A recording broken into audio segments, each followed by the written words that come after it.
Night. The part of the day when the sun has set and it's dark outside, especially the time when people are sleeping. I would have at one time started this off with a phrase like, I don't know what it's like or what it is that draws me to the night. Yet, I do know what it is about the night, when the world around me goes to sleep. The stillness, the peace, the mandatory focus on what is immediately around you. The darkness forces me to concentrate on the now. It shields me from extending my thoughts past what I can see and hear. In a mind that races and is constantly on multiple lines of thought, in the dead of night, I find peace. I remember a time when I would get restless and jump in my car for a midnight cruise. Just me, and my car, and the emptiness of the road. Chaotic cities of the day became simple and better understood in the lateness of those hours. I can proudly say that my father had a great hand in my love of the night. He worked night crew at a Canadian grocery store chain. I was always proud of the work he did. The work that, as I saw it, few others had the fortitude to handle. I remember when it was take your kid to work day, but for he and I, it was night. We stocked the shelves aisle by aisle, while the rest of the world slept unaware of the efforts we put in. Fast forward to now, I've just hiked into an area under a full moon, sitting by a waterfall roaring in my ear, enjoying the moment that is now. Focused and inspired, music in my earbuds setting the mood, while the light of the moon fades in and out as clouds pass by. Why did I hike the forest at night? Not because it was easy, probably because it was uncommon. Perhaps more accurately, because not everyone is aware of the efforts some put in during the dead of night, while their heads rest sweetly on their pillow. We, the few, toil under starlight. I take pride in operating an 80,000-pound truck at night. I take great enjoyment in seeing and experiencing what few get to see in the dead of night. This is the view tonight that will be one that I remember for a long time. I'm glad to share this experience with you. Enjoy the ride.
Well, as promised, I am back here and I am out to explore and see what that line thing is over there. Had a couple people suggest that maybe it's a fishing line, drop hooks off of it across the river. Another viewer has mentioned that maybe it's a zip line. I'm gonna go find out. So, see you over there.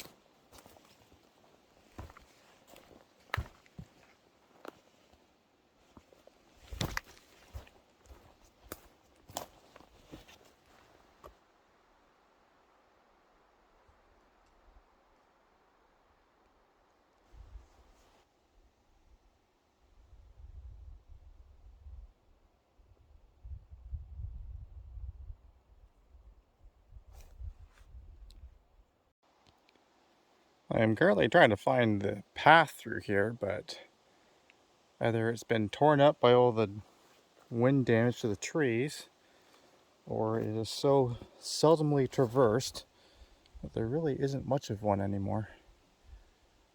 Anyways, I gotta get over there. So, tree hopping I go. I have found the trail.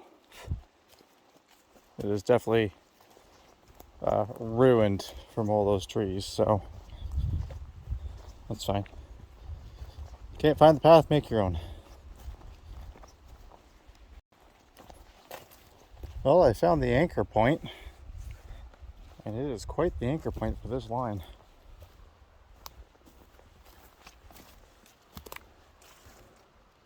And it's been here for some time by the looks of it too.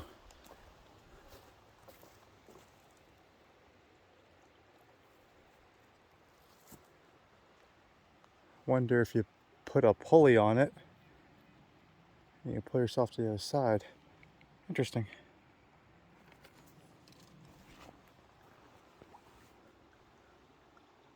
Oh, it's a braided steel line.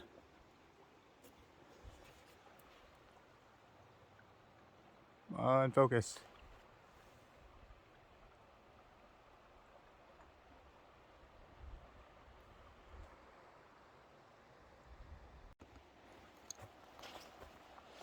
I just came up on another campsite here at another really beautiful spot. And then I noticed in the shadow right there, all the way across the river, is an Adirondack chair.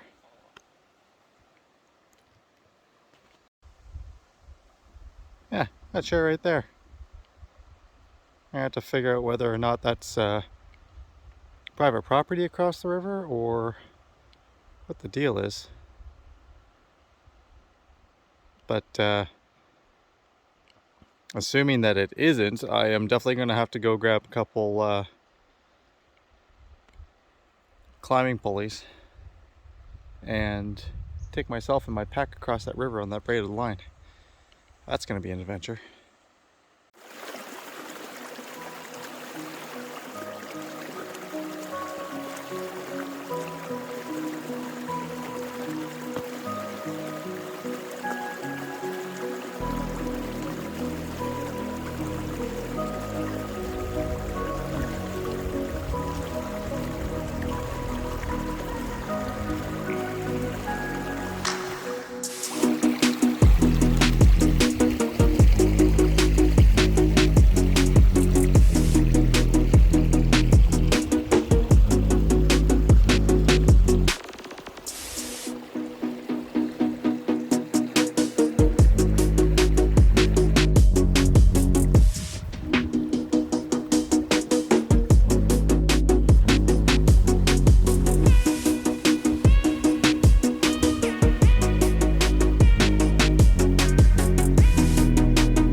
he's fast.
Someone was raiding my camp. So I tossed him the end of the zucchini to distract him while I try to clean up my dinner. I see you. You're right there. Come on. You are a very bold mouse. Come on. Away. Away. Thank you.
I bought one of these funky flame packets, so we're gonna toss it in the fire and see what happens. Directions say place whole packet in fire. And away she goes.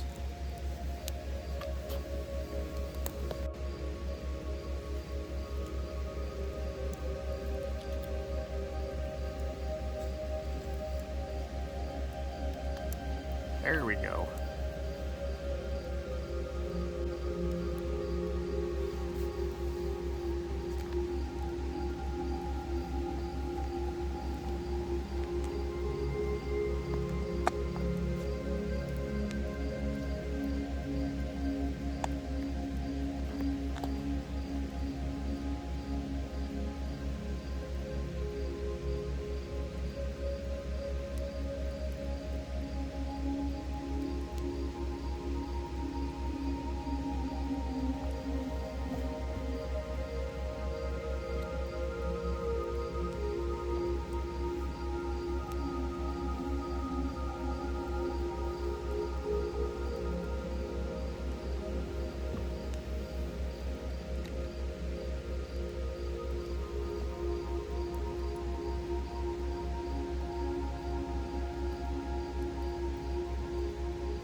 There's a mouse crawling up the camera. Yeah, hi, I see you.